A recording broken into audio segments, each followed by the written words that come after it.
വാദി അൽമാവിൽ തെക്കൻ പാത്തിന ഈത്തപ്പഴ ഉത്സവം നടന്നു. ഹരിത പ്രദേശങ്ങളുടെ ദുരുപയോഗം, ടൂറിസം സ്ഥാപനത്തിനെതിരെ കേസ്. ഓൺലൈൻ ടാക്സി സേവനം മെച്ചപ്പെടുത്താൻ പൊതുജനാഭിപ്രായം തേടി ഗതാഗത മന്ത്രാലയം. ഇന്നത്തെ പ്രധാനപ്പെട്ട വാർത്തകളുമായി ഗൾഫ് അപ്ഡേറ്റ്സ് തുടങ്ങുകയാണ്. എല്ലാ പ്രേക്ഷകർക്കും സ്വാഗതം. Gulf updates Oman brought to you by Shahi foods and spices, powered by Purushottam Kanji exchange. തെക്കൻ പാത്തിന ഗവർണറേറ്റിലെ വാദി അൽമാവിൽ തെക്കൻ പാത്തിന ഒമാനി ഈത്തപ്പഴ ഉത്സവം നടന്നു. ഈത്തപ്പഴ കർഷകരെയും പ്രാദേശിക ഉൽപാദകരെയും പൈതൃക പ്രേമികളെയും 2 ദിവസത്തെ ആഘോഷത്തിനായി ഒരുമിച്ച് കൊണ്ടുവന്നു. വേനൽക്കാലത്ത് പ്രാദേശിക സമ്പദ് വ്യവസ്ഥയെ ഉത്തേജിപ്പിക്കുകയും ഗവർണറേറ്റിലെ കാർഷിക പൈതൃക ടൂറിസം പ്രോത്സാഹിപ്പിക്കുകയും ചെയ്യുകയാണ് പരിപാടിയുടെ ലക്ഷ്യം. കാർഷിക മേഖലയെ ശക്തിപ്പെടുത്തുന്നതിനുള്ള വിശാലമായ ശ്രമങ്ങളുടെ ഭാഗമായി സംഘടിപ്പിക്കുന്ന ഉത്സവം ഒമാനി ഈത്തപ്പഴങ്ങളുടെയും അനുബന്ധ ഉൽപ്പന്നങ്ങളുടെയും വിപണനത്തിന് ഒരു സുപ്രധാന വേദി നൽകുന്നു.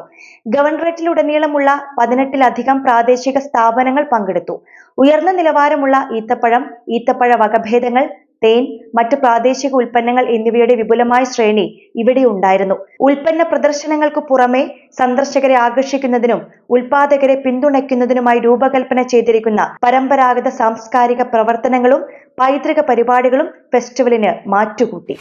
വാദി തെർബാത്തിലെ സംരക്ഷിത ഹരിത പ്രദേശങ്ങൾക്ക് മുകളിലൂടെ വാഹനം ഓടിച്ചു കയറ്റി സസ്യജാലങ്ങൾ നശിപ്പിച്ച സംഭവത്തിൽ ടൂറിസം കമ്പനിക്കെതിരെ പിഴ ചുമത്തി.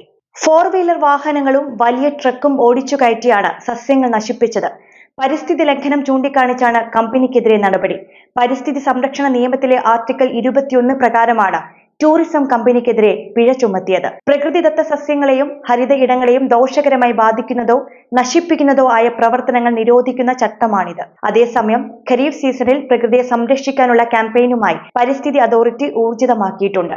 തിരക്കേറിയ ടൂറിസം കാലയളവിൽ ഗവർണറേറ്റിലെ സമ്പന്നമായ ആവാസ വ്യവസ്ഥയെ സംരക്ഷിക്കാൻ അവബോധം ശക്തിപ്പെടുത്തുന്നതിനും ഉത്തരവാദിത്തം പ്രോത്സാഹിപ്പിക്കുന്നതിനും ക്യാമ്പയിൻ ശ്രമിക്കുന്നുണ്ട്.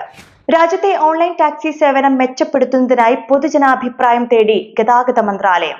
ഡിജിറ്റൽ പരിവർത്തനം ത്വരിതപ്പെടുത്തുന്നതിനും പൊതുഗതാഗതത്തിന്റെ ഗുണനിലവാരം, സുരക്ഷ, പ്രവേശനക്ഷമത എന്നിവ മെച്ചപ്പെടുത്താനുമുള്ള സർക്കാരിന്റെ വിശാലമായ തന്ത്രത്തിന്റെ ഭാഗമാണ് ഈ സംരംഭം. ഡിജിറ്റൽ ടാക്സി സേവനങ്ങളുടെ കാര്യക്ഷമത കൂടുതൽ വികസിപ്പിക്കുന്നതിനും മെച്ചപ്പെടുത്തുന്നതിനും പൊതുജനങ്ങളുടെ ഫീഡ്ബാക്ക് ശേഖരിക്കുക, ടാക്സി സേവനങ്ങളിലേക്ക് സുതാര്യവും സുരക്ഷിതവുമായ ആക്സസ് വാഗ്ദാനം ചെയ്യുന്ന ഡിജിറ്റൽ പരിഹാരങ്ങളിലൂടെ മേഖലയെ നിയന്ത്രിക്കുക, സേവന നിലവാരം വർദ്ധിപ്പിക്കുക, യാത്രക്കാരുടെ സുരക്ഷ ഉറപ്പാക്കുക എന്നിവയാണ് ഈ സംരംഭത്തിന്റെ ലക്ഷ്യം.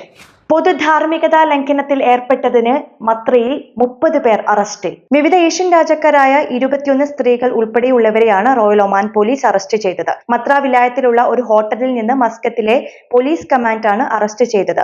നിലവിൽ ഇവർക്കെതിരായ നിയമ നടപടികൾ പൂർത്തീകരിച്ചു വരികയാണ്.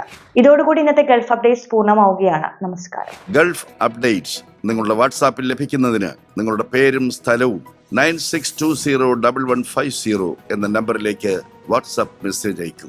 Gulf updates Oman brought to you by Shahi foods and spices, powered by Purushottam Kanji exchange.